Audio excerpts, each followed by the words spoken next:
আসসালামু আলাইকুম, সবাই কেমন আছেন? চলে আসলাম নতুন একটি ডেইলি ব্লগ নিয়ে আপনাদের মাঝে শেয়ার করার জন্য। তো বছরের প্রথম দিন সবাই তো বছরের প্রথম দিনের আগেই তো পিকনিক খেয়েছে রাতে। তো আমরা পিকনিক না করলে কি হয়, তো বাসার সবাই মিলে আমরা পিকনিক করছিলাম। তো প্রথমে যেটা দেখলেন সেটা হচ্ছে পোলার চাউল। ওখানে 3 কেজি পরিমাণ পোলার চাউল ছিল। তো যাই হোক, পোলার চাউলটা আমরা সুন্দর করে বেছে ধুয়ে নিয়েছি।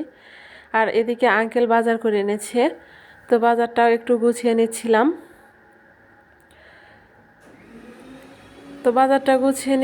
আর এদিকে কিছু কোটা বাছাও করে নিচ্ছিলাম। এখানে পেঁয়াজ, মরিচ সব কিছুই কেটে ধুয়ে পরিষ্কার করে নিচ্ছি। সবাই মিলে করতে কিন্তু ভালোই লাগে। আর যখনই পিকনিকের আয়োজন করা হয় তখন তো আমার আসলে বেশি আনন্দ লাগে, যে সবাই মিলে কাজ করতে কিন্তু অনেক মজা লাগে। তো যাই হোক, এদিকে আজকে রান্নার পালা হচ্ছে, আন্টি রান্না করবে। তো আন্টি রান্না করার জন্য এখানে আন্টি মাংসটা ভালোভাবে সব কিছু দিয়ে মেখে নিয়েছে। এবার আমরা নিচে কাটাকুটা করে উপরে ছাদে চলে আসলাম। তো আন্টি চুলাটা ধরিয়ে দিচ্ছিল। আসলে ছাদে এসে বাটা কষা করা একটু কষ্ট হয়ে যায়, তো ভাবলাম যে আমরা সবাই নিচে থেকেই কাটাকুটা করে তারপরে সব কিছু রেডি করে উপরে ছাদে নিয়ে যাব। তো এদিকে মাংসটা উপরে নিয়ে এসে চুলায় ধরিয়ে দেওয়া হয়েছে। তো চুলায় বসিয়ে দিল, তো আমি এদিকে আবার একটু ভিডিও করতেছিলাম।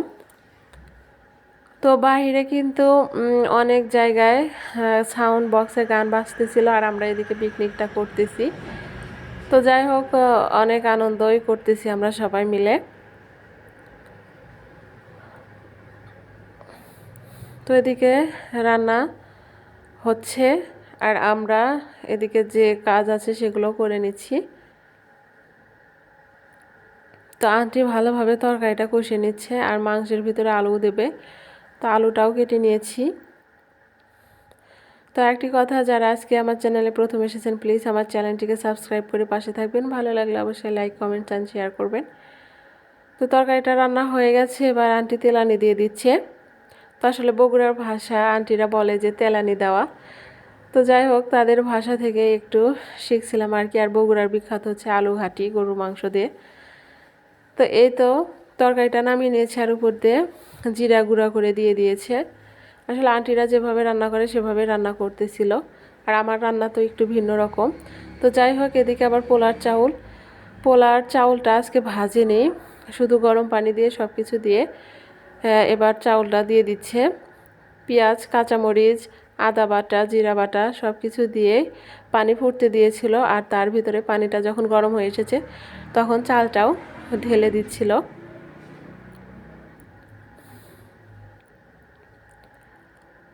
তো এভাবে পোলা রান্না করলেও কিন্তু ভালোই লাগে। তো এই তো পোলাটা হয়ে গেছে, দমে রেখে দিয়েছে। তরকারি রান্না করাও শেষ। এবার সবাই ভাগাভাগি করে যার যার রুমে নিয়ে যাব আর কি।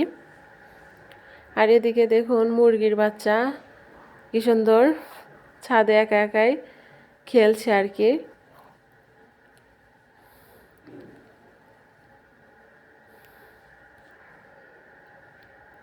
তো এই তো পোলাটা নামে নিয়েছে, কত সুন্দর ঝরঝরে হয়েছে। আর এদিকে যার যার বাটি করে ভাগ করে দেওয়া হয়েছে, সবার ভাগে এতটুকু পরিমাণ করে পড়েছে। তো আজকের ভিডিওটি এ পর্যন্ত। কেমন লাগলো অবশ্যই কমেন্টস করে যাবেন। সবাই ভালো থাকবেন, সুস্থ থাকবেন। আল্লাহ হাফেজ।